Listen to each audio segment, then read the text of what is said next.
Escape. Toll pulled on his boots and coat. A light drizzle fell in sheets outside, coating the house's windows, bathing everything in a layer of dim grey. Tracy sat by the door, silent as always. Normally he'd bring her, wouldn't let the old girl leave his side, but he'd gotten used to the isolation here, even enjoying it. "Wait here, girl. You'll come on the next walk." The cold hit his cheeks, turned his nose pink as he stepped outside. He threw on his hood and squinted in the brightness. Though the sun couldn't pierce the thick clouds, his eyes still needed adjustment to the harsh white. Toll looked out at the hills before him, rolling into each other like giant waves of grey and dark green. Trees dotted, lined and clumped together, great imposing towers that shrank into timid dots at a greater distance. He took a path down the hill before leaving the muddy trail to force his own. Better to make your own path, he thought, chuckling to himself. His boots could take the water kicked up from the grass. When he'd descended the valley and climbed the next hill, his heavy breaths dissipated into vapour. Despite the cold, he could feel the damp heat of sweat beneath the raincoat. He inhaled a deep, satisfying breath of fresh air, cold burning his nostrils. This was why he liked the place. The house on the hill gave him a view in almost every direction, even through the vegetation and fog to the blurred city lights. With only Tracy for company, he still knew civilization was only an hour away. A single road led to the house, also visible from where he stood. It was another thing he liked, knowing from only a short walk if anyone planned to visit. As he turned to continue his morning hike, he spotted a car approaching down the road. It periodically passed behind hills and trees, obscuring it from view, but Toll stood and watched, wondering. The luxury model was the first car he'd seen in 2 weeks, excusing his own. Better to be safe, he told himself, and ran back for the house.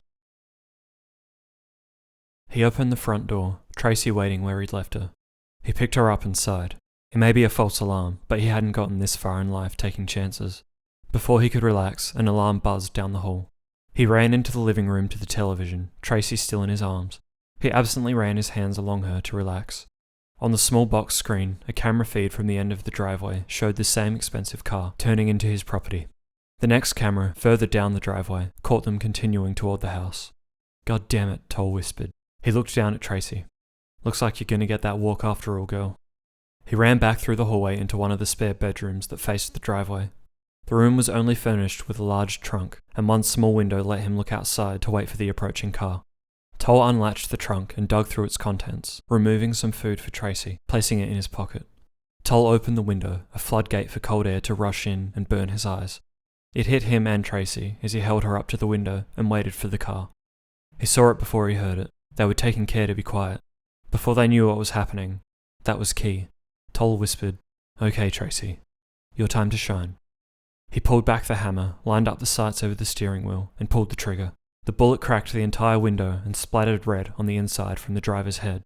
The car slowed to a halt. It was moving too slow to crash, and the doors flew open for the men to climb out. In their clamour, Toll managed to snag the shoulder of the front passenger, who dropped and screamed before being yanked back by another. The rest of them, 4 by Toll's count, all wearing suits. He knew who they were. Hid behind the car doors, yelled at each other, at Toll, and returned fire. Toll ducked, firing off a few more stray shots, not bothering to aim. Their bullets wouldn't breach the brick walls, but as the gunfire swelled like thunder in the rain, the glass above him shattered and the wall across the room exploded into chalky pieces with every shot. He crawled across the carpet, sleeves protecting him from the glass, to the hallway, then ran to the bathroom, also facing the driveway. Toll didn't like its larger window, but the shooters were still attacking the bedroom. He opened the window a crack, just enough to line up a shot. One of the men, still taking cover from the bedroom, left a sliver of his right side exposed to Toll's new vantage point. Tracy's bullet tore through the man's ribcage, and he dropped, coughing blood that mixed with the rain. "Fuckers," Toll said, shooting some more random bullets to distract them, before dropping again. This room was too exposed. 3 down, 3 to go. He held Tracy against his chest as he crouched and ran across the tiles, footsteps cracking glass. There was only one room left in the house he could still surprise them from, but first, he returned to the first spare bedroom. Bullets still flew through its window, the men aiming for both rooms, but Toll only needed the trunk to feed Tracy. He left the room, running at a crouch while reloading a chamber into his girl. Out the door, something smashed into his head, his vision flashing with pain as he dropped. After a few dizzying moments, he rolled over to see what had happened. Really, he knew what it was, but he didn't want to admit it. Couldn't. The intruder's bullet exploded into the carpet next to Toll's head. He froze. "Don't you dare turn over. Throw that monster of a weapon down the hall." Toll's skin crawled. He knew the icy, relaxed voice immediately. Even in the spray of gunfire outside, Giles barely had to raise his commanding tone. He'd used the noise to sneak in. Toll cursed himself for being so foolish. Reluctantly, Toll obeyed, placing Tracy on the ground and sliding her down the hall. She didn't move far on the carpet. He hadn't even finished feeding her. Good man. Giles smacked the back of Toll's head with the gun again, dropping him to the carpet with pain and fury, his vision a mixture of red and black. By the time he woke, Toll sat in the center of his living room, handcuffed to the frame of one of his chairs. 3 men stood before him, 2 behind, Giles only a step away. This is what happens when you stay somewhere like this for too long, Toll, Giles said. He was a tall man regardless, but towered over Toll, confined to the chair. Beautiful, but isolated. You get complacent, forget to lock your doors, check your corners. He smiled, barely a twitch in his stone-like features, waving his gun around, a revolver, giant even in his hand, as he spoke. A patch of Toll's blood had dried on the stock. I saw you standing on that hill out there as we came up. Guess you didn't see me get dropped off. Giles stepped forward and pressed the revolver against Toll's forehead. Toll instinctively flinched, but kept his eyes on Giles's above him. Silent treatment, huh? Giles said, his expensive suit covered in dust and debris from the hallway. You at least know why I'm here, don't you? It wasn't a question. I was set up, Giles. Toll slightly relaxed when Giles removed the gun and stepped back, laughing once without amusement. I know that. I took care of them already. All of them. Every single one. I did to them what they did to me. He stepped forward again and crouched down to Toll's level. I haven't been sitting around for 2 weeks twiddling my thumbs. You're just last on the list. I didn't have a choice, Giles. I'm sorry, Toll said, tears beginning to burn. He meant it. It was them or me. Oh? That right there sounds like a choice to me. What should I have done? Let them kill me? A man of your talents, Toll, I'm sure you could have figured something out. I wish you had, really, but now my hands are tied. Giles smiled again, only a slit of his teeth visible, and waved his revolver to the men behind him. Speaking of, the 2 thugs approached Toll and went behind the chair, taking hold of his cuffed wrists. They unlocked them and each held one of Toll's arms from behind and violently pushed him forward off the chair. The cuffs on his ankles dug into his skin, and Giles smiled down at him, pressing the revolver against his head again. My wife, Toll? I can understand that, really. She's always been hot-headed. She'd do anything to take care of her own. That's why I love her. Giles pursed his lips and pressed hard on the barrel, digging into Toll's skin. Loved her. Giles, I didn't, Toll began. Shut up, Giles said, calm, tapping the barrel on Toll's forehead, light enough not to hurt. A threat. What I cannot understand is... My son? Giles, for only a moment, allowed vulnerability, sadness in his eyes. A 16-year-old boy. Can you explain that? I was set up, Toll said again with more urgency. When I took the contract, they told me it was someone else, some thug, and all my prep told me the same. I would never have gone there if I'd known what it really was. Giles slowly pulled back his gun, nodding as if Toll's words were sufficient. I already know that. Without another word, Giles gave his men a single nod, and one kicked his boot between Toll's shoulders. Each one twisted one of Toll's arms around to his front, so his hands leaned on the carpet, and pulled him back up to face Giles. Giles waited for their eyes to meet again before giving another smile, mockingly apologetic. Without looking away, he fired a bullet from the revolver in quick succession into each of Toll's hands. The shock hit Toll before the pain. He looked down at his wrists, the mess of flesh and bone where his hands had been. Some fingers still hung on by threads of skin, while spurts of blood pumped from the destroyed stumps of his palms. Just a precaution, Giles said.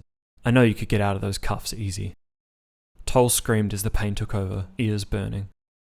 I'm not done with you yet, you understand, Giles said, but Toll didn't hear over his screams, his vision fading until he lost consciousness. Toll murmured awake, confined to the chair again.